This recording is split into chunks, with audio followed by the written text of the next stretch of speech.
Alright guys, today we are going to be reacting to Biden Beast versus Putin's new limo. Thank you so much for the support, guys. We're going to simply jump in here. Make sure you guys subscribe to my channel. Again, YouTube/my earning by 50%. If you guys can do some donations or just share my content, I'm going to really appreciate it. Right now, somehow, money went down. So just to let you know, let's jump in. Biden and Putin are currently two of the most powerful people in the world, and they also have the most powerful state cars in the world. These cars are built from the sturdiest components and are designed to survive almost anything. So, 1 second. There we go. Between the Beast's presidential limo of the United States and the presidential state car of Russia, which one wins? Defensive features. The car the U.S. president rides in is colloquially known as the Beast. Given the range of defensive features at its disposal, you could say it more than lives up to that name.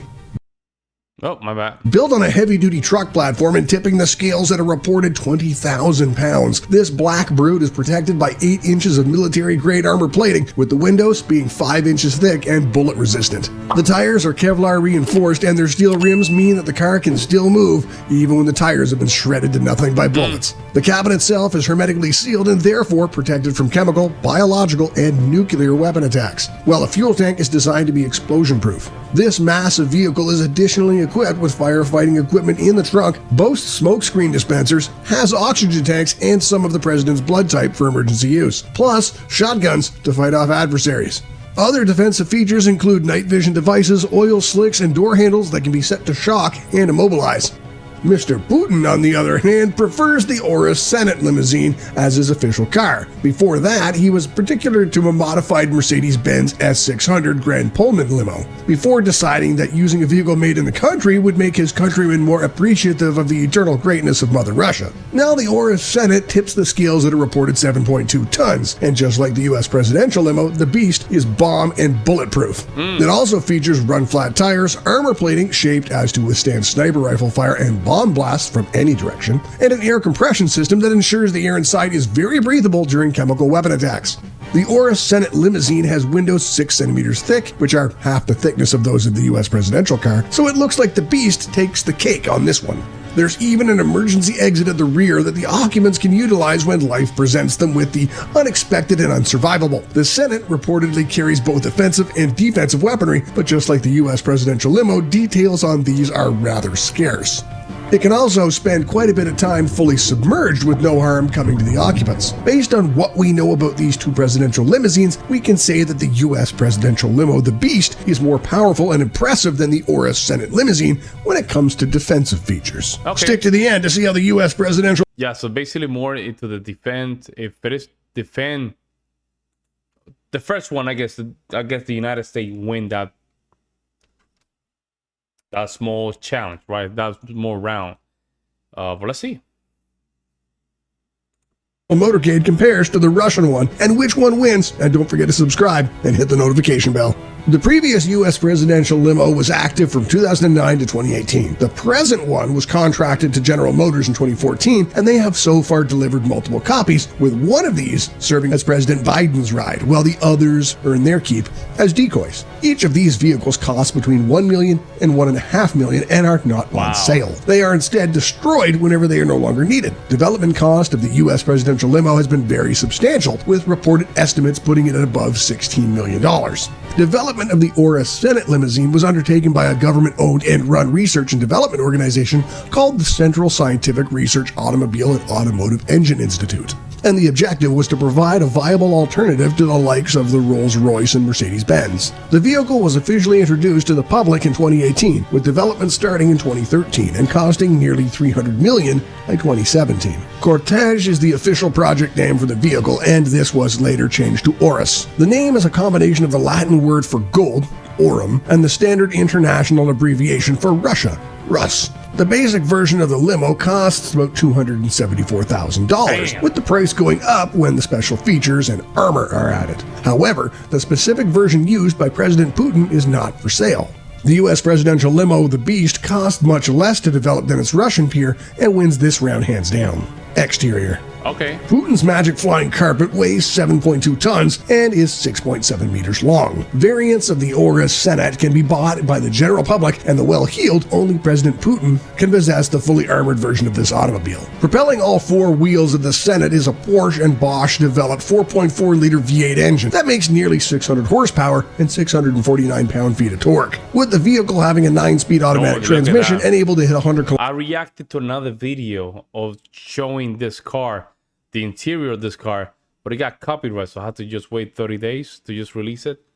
But this car is amazing, guys. This car and interior is amazing. Kilometers an hour from a standing start in 6 seconds. This state car comes equipped with an electric motor in the trunk, while an 848 horsepower V12 is being developed for future use. The Aurus Senat limousine has extra wide doors for easier entry and exit, and it could be mistaken for a Rolls-Royce by the uninformed, and has massive 20-inch rims. The suspension setup here consists of a double wishbone at the front, with the rear having a multi-link suspension, plus gas-filled shock absorbers for an ultra-smooth ride. Then there's the US presidential limo, the Beast. This strongly resembles a blown-up and stretched version of the Cadillac CT6 or XTS sedan. Under the hood is a 6.6-liter diesel engine.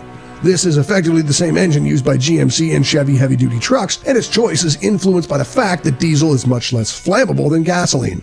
The engine used in the Beast was designed with reliability and robustness in mind rather than speed. As such, it's not a match for the Aurus Senat limousine in zipping from place to place. The Beast's car top speed is around 60 miles per hour, and it reaches this in this picture right here is not helping. This picture right here is not helping. About 15 seconds, while delivering a lousy 8 miles to the gallon.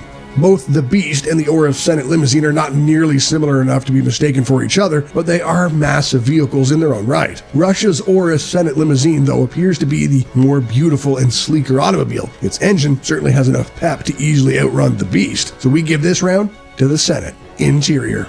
The Aurus Senat limousine is meant to offer the best in luxury. It seats 4 apart from the driver and his companion, and 2 out of those 4 seats are retractable. The Russian president can opt to close the window curtains of this vehicle without losing their ability to see what's taking place outside in real time, courtesy of a series of cameras whose live footage is broadcast on screens inside the car. Wowza, I'm gobsmacked.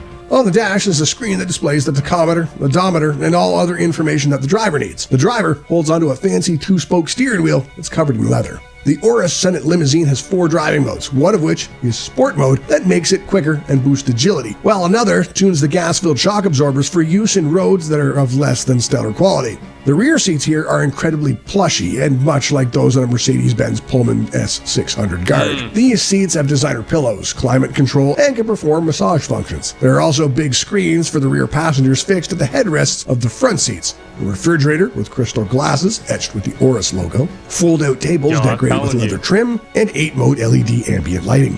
The U.S. presidential limo, the Beast, however, is no slouch, though reports have it prioritizing occupant safety rather than their comfort. Still, like the Aurus Senat limousine, it seats 4 in the back and up to 7 people in total, and there's a glass partition that can be raised and lowered at the touch of a button, with this separating the passengers from the driver's compartment. Inside is communication equipment that allows the president to reach the Pentagon or the vice president anytime and anywhere, and its leather seats are comfortable enough. Unlike the Senate, there is no civilian version of the Beast on sale, so figuring out what luxury features it's equipped with is hard. Still, there's good reason to believe that these cars don't approach the level of luxury seen in the Aurus Senat. With that being the case, we believe Putin's Senat wins this round.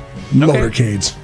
So what do the motorcades of both presidents look like? Which one wins? Well, President Biden usually travels in his official limo as part of the motorcade that can comprise anywhere from 40 to 50 vehicles, with varying formations and numbers of these cars used to keep adversaries unsure of when and where to attack. In this motorcade might be VIP guests, the children of the president, the press pool, Secret Service personnel, and White House officials. U.S. presidential motorcades usually have 2 beasts, several armored trucks containing varied security personnel, an ambulance, a route car, and a pilot car, sweepers, the lead car, support vehicles, press vans, control vehicles, vehicles specifically designed for communications, electronic countermeasures, and NBC detection, and a helicopter for Overwatch. Depending on where the motorcade is going, it can utilize Ground Force 1, which are heavily modified and armored buses. Local law enforcement personnel can be used to guard the flanks and the rear and ensure that the president and his collection of vehicles spend as little time as possible in traffic. As befits his status, President Putin rolls with a motorcade almost as impressive as that of his American counterpart. Vehicles in the motorcade include several copies of the current presidential limousine, plenty of Outriders on BMW and Ural motorcycles, Mercedes S-Class, E-Class, and G-Class automobiles, BMW 5 Series vehicles, Volkswagen Caravelle and Mercedes Sprinter vans, and Chevrolet support vehicles.